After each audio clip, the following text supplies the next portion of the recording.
है ना, वो रियल मेथड है। क्या है? रियल कैलकुलेटेड साइंटिफिक मेथड है, जो अकाउंटिंग के लिए सबसे बेस्ट मेथड है ना। लेकिन थोड़ा उसमें रूल्स है। उसमें क्या है? रूल्स है। वो रूल्स को समझना ज़रूरी होता है ना। लेकिन एग्ज़ाम के टाइम पे हमें कोई ज़रूरत नहीं है कि हम रूल्स को ही फॉलो करें। हम अपनी देसी मेथड से भी जा सकते हैं, हम अपनी आधुनिक मॉडर्न मेथड से भी जा सकते हैं, और ये हम रूल वाली मेथड से भी जा सकते हैं। क्लियर है ना। तो वो रूल वाली जो मेथड है, उसके अंदर में क्या करना है? तो रूल वाली मेथड में हमें रूल याद रखने पड़ेंगे, लेकिन वो रूल याद रखना कोई बड़ी बात नहीं है ना। तो जैसे हमारी देसी मेथड में तो 4 चीज़ें हमें ध्यान में रखी थी: वस्तु, सेवा, वचन और नाणा। नाणा मतलब मुद्रा, हिंदी में मुद्रा, पैसा, मनी, है ना।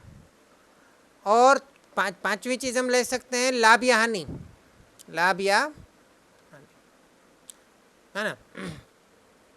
तो वहाँ पे कोई व्यवहार नहीं होता है, वो अपने आप हो जाता है, तब लाभ या हानि होता है। वहाँ पे एक ही व्यवहार होता है, वहाँ पे दो तरफी व्यवहार नहीं होता। तो वो हो जाता है लक एंड बैड लक हो जाता है ना, फॉर्च्यून और अनफॉर्चुनेट हो जाता है। तो उसके बाद आधुनिक मेथड में हमने 3 चीज़ें देखी, और तीनों में प्लस और माइनस का देखा। उसमें हमने देखा कैपिटल मतलब पूंजी, गुजराती में मूड़ी। दूसरा हमने देखा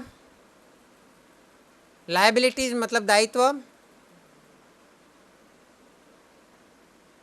और तीसरा हमने देखा एसेट्स मतलब संपत्ति मतलब मिल्कत, है ना।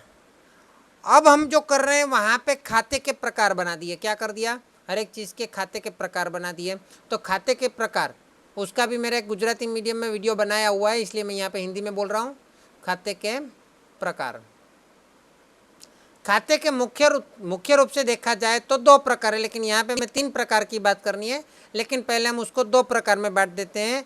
एक है व्यक्ति खाता, जिसके बारे में मैंने आपको समझाया हुआ है, व्यक्ति खाता, और दूसरा है बिन व्यक्ति खाता। जब रोकड़ व्यवहार होता है तो व्यक्ति खाता होता ही नहीं है, बिन व्यक्ति खाता ही होता है। जब उधार व्यवहार होता है तभी व्यक्ति खाते की ज़रूरत पड़ जाती है, क्योंकि वहाँ पे वचन की ज़रूरत पड़ जाती है, वहाँ पे लायबिलिटी या दायित्व मतलब एसेट आ जाता है ना। लेकिन जब बिन व्यक्ति, ये तो एक मालिक खुद भी एक व्यक्ति है तो वो भी आ सकता है। जबकि बिन व्यक्ति खाता जब रोकड़ व्यवहार होता है तब होता है, तो बिन व्यक्ति खाता रोकड़ व्यवहार में होता है। अब हम बात कर रहे हैं बिन व्यक्ति खाते की, तो उसके अंदर रोकड़ व्यवहार 2 प्रकार के होते हैं,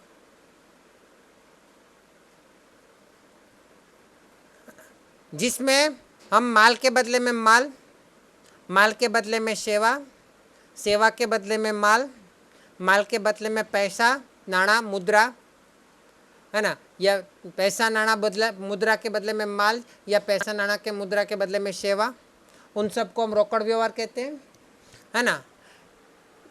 तो नॉर्मली कोई भी वस्तु के बदले में वस्तु होती है तो वहाँ पे एक खाता बनता है वस्तु का। लेकिन जब वस्तु की बजाय सेवा होती है तो एक दूसरा खाता बनता है ना।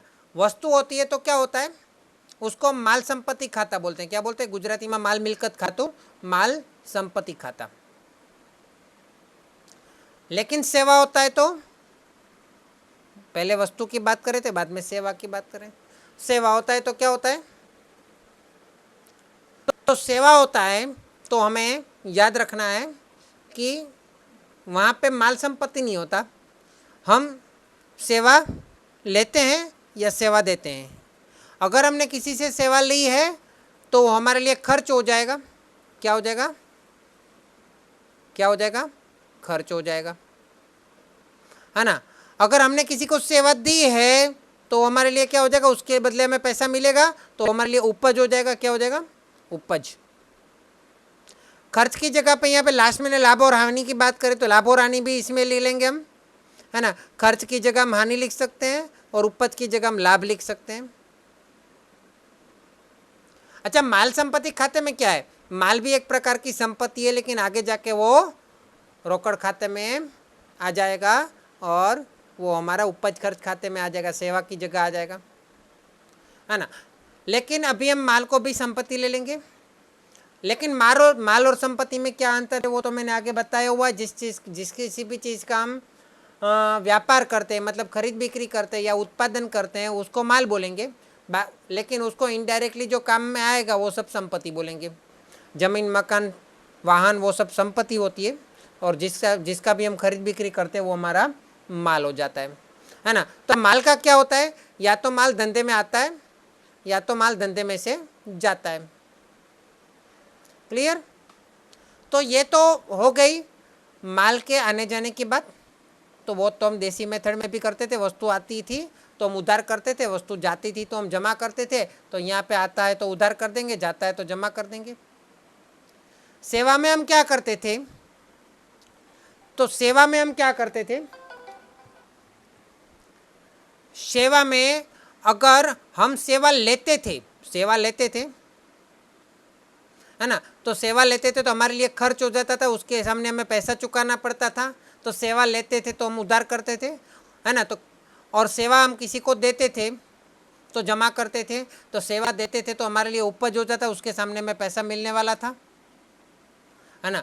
तो क्या हुआ, यहाँ पे खर्च या हानि उधार हो गया, उपज और लाभ जमा हो गया। क्योंकि सेवा हमने ली तो खर्च हो गया, सेवा हमने दी तो उपज हो गया, तो लिया तो उधार, दिया तो जमा।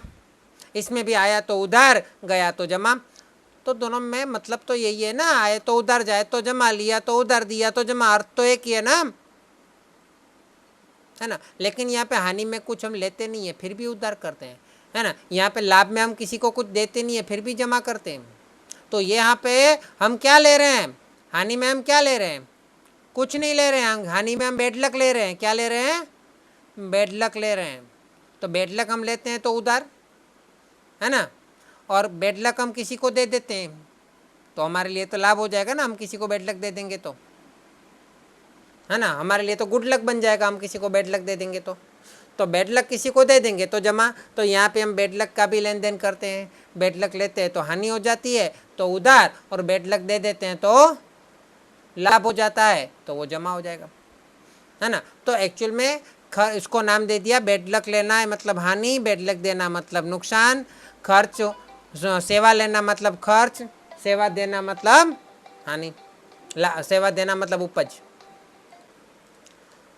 व्यक्ति खाते में हम क्या करते हैं, व्यक्ति खाते में तो हम वचन लेते हैं, है ना। हम क्या लेते हैं, व्यक्ति खाते में वचन लेते हैं कि भाई मैं तुमको पैसा चुका दूंगा, सॉरी वचन लेते हैं कि तुम मुझे पैसा चुका देना, या वचन देते हैं, या तो वचन लेते हैं। हमने अगर व्यक्ति खाते में सामने वाले व्यक्ति को कुछ पैसा, कुछ वस्तु दिया और उसके सामने उसने कुछ हमको नहीं दिया तो क्या दिया उसने, वचन दिया